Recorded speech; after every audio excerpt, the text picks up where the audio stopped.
કોઈ વ્યક્તિ ખૂબ મહેનત કરીને સફળ થાય પણ એના કુટુંબના લોકો જ બરાબર ન હોય તો એને સાથે રાખવાના કે છોડી દેવા? જો તને કહું, લીંબુ ચમચીની સ્પર્ધામાં લીંબુ પડી જાય અને વ્યક્તિ સૌની આગળ નીકળી જાય તો એ જીતી શકે? મારે લીંબુ પડી જાય તો વ્યક્તિ આગળ નીકળવા છતાં હારી જાય. આ લીંબુ એટલે આપણા સંબંધો. આ સંબંધોને લીંબુની જેમ સાથે રાખવા જોઈએ. સંબંધો સફળ થવા માટે પૂરક છે અને સફળ થયા પછી સંબંધો વગર અધૂરક છે. વાહ, તો ક્યાં ક્યાં સંબંધો સંભાળવા જોઈએ? પ્રથમ સંબંધ માતા પિતા અને ભાઈ બહેન, બીજો પતિ પત્ની, ત્રીજો ગુરુ શિષ્ય, ચોથો મિત્ર, પાંચમો પ્રકૃતિ, છઠ્ઠો રાષ્ટ્ર અને સાતમો સંબંધ ભગવાન સાથેનો. આ સાતેય સંબંધમાં સ્વાર્થને બદલે સ્નેહ આવે તો જીવન આનંદથી છલોછલ ભરાઈ જાય. ચાલ, તને એકે એક સંબંધ કેવી રીતે શ્રેષ્ઠ બને તે બતાવું. ચાલો. અરે બેટા, કહું છું તું સાંભળે છે મારી વાત? આ રોજની ટકટક સાંભળીને કંટાળી ગયો છું. હા, મોબાઈલે તને આંધળો બનાવી દીધો છે. મૂક કહું છું, મૂક હવે. જો મોબાઈલ નથી દીધો. લાવ કહું છું મને દે. કહું છું ને. આ શું કર્યું તે? પાછળ જ પડી ગઈ છે.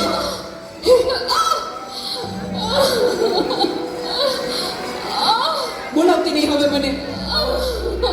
હે ભગવાન, શું કરું મારે આનું? કઈ સમજાતું નથી. આજે ખરેખર આ સમસ્યા છે. મોબાઈલે માતા પિતા પ્રત્યેનો ભાવ સાવ ખલાસ કરી નાખ્યો છે. અરે શેઠ સાહેબ, તમે અમારા ઘરે? તું મને ઓળખે છે? મારા મમ્મી તમારે ત્યાં ઘરકામ કરે છે. એ સુશીલા એન્ડ કંપનીના માલિક ને. તમને તો આખું શહેર ઓળખે છે. તને ખબર છે બેટા સુશીલા કોણ છે અને હું આ સુશીલા કંપનીનો માલિક કેમ બન્યો? ના. તો સાંભળ. અતિશય સાધારણ કુટુંબમાં મારો જન્મ થયો હતો. સુતો પાલને પૂતનાનો રડું છે તો રાખતો કોણ છાનો. મને દુખી દેખી દુખી કોણ થાતું. મહાહેત વાળી દયાળી જમાતું. સુતો પાલને પૂતનાનો રડું છે તો રાખતું કોણ છાનો. મને દુખી દેખી દુખી કોણ થાતું.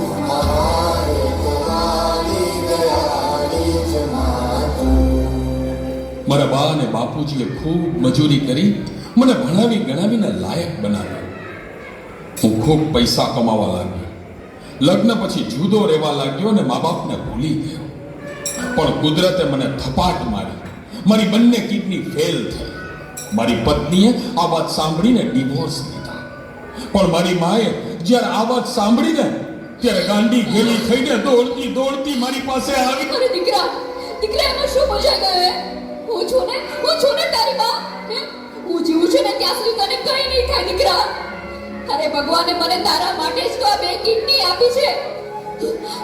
ડોક્ટર સાહેબ, તમે મારી આ 2 કિડની કાઢી લ્યો. પણ મારા દીકરાને કઈ ન થવું જોઈએ સાહેબ. કઈ ન થવું જોઈએ. માથી મોટું કોઈ નહીં. મળે ને હોય ધડ કે જગદીશ. સૌ કોઈ તમારે શીશ. અંબા આગળ હાલી જા.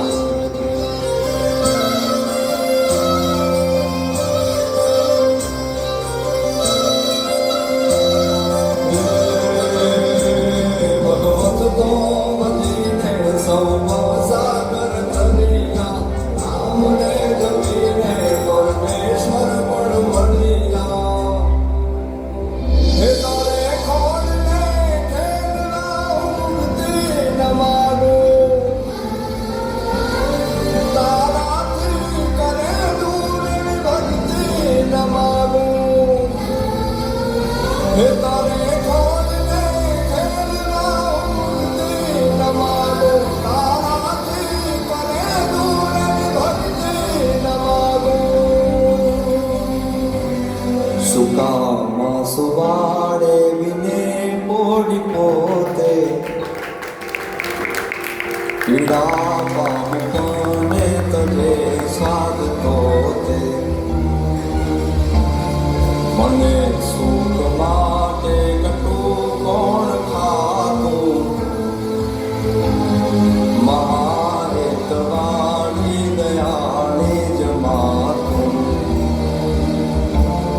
સુખામાં સુવાને વિને કોડી પોતે પીડા પામ પંડે તજે સાધતો તે મને સુખ માટે કટું કોણ ખાતું મારે તમારી દયાળી જમાતું મારે તમારી દયાળી જમાતું મારે તમારી દયાળી જમાતું મારી માએ આપેલી કિડનીથી હું જીવું છું. આજે ગમે તેવી મીટિંગ હોય ને મારી માનો ફોન આવે એટલે બધું સાઈડમાં મૂકી દઉં છું. તને ખબર છે તારી મમ્મીએ તેનું છેલ્લું ઘરેણું એનું મંગળસૂત્ર ગીવે રાખીને તારા બર્થડેમાં આ ફોન આપ્યો છે. અને તે આ ફોન માટે હડધૂત કરી તારી માને હડધૂત કરી. શું વાત કરો છો? મને નથી ખબર. મારી ભૂલ થઈ ગઈ, મને માફ કરો. જો બેટા, ઘરે ભગવાન જેવી મમ્મીને હેરાન કરીશ ને તો મંદિરે ભગવાન પણ તને માફ નહીં કરે. એટલે તો તારે માફી જ માંગવી હોય ને તો તારી મમ્મીની માફી માંગ. Mummy sorry. આ ફોન પાછળ હું એટલો આંધળો થઈ ગયો હતો. મને માફ કરી દે મમ્મી. અરે એમાં શું બેટા, ભૂલી જા એ બધું. મારા દીકરા ભૂલી જા. જો હું પણ ભૂલી જાઉં છું. અરે મારા માટે તો મૂંગી કેટલું દુઃખ સહન કરતી રહી અને હું તને હેરાન કરતો રહ્યો. મને માફ કરી દે મમ્મી. આજે વચન આપું છું મમ્મી, મને સુખી કરવા તે તારા સુખોનો ત્યાગ કર્યો છે ને, હું દુનિયાના બધા સુખો તારા ચરણે ધરીશ. એ માટે હું તન તોડ મહેનત કરીશ. મમ્મી, તારું નામ દુનિયામાં રોશન કરીશ. મમ્મી, તારું નામ દુનિયામાં રોશન કરીશ.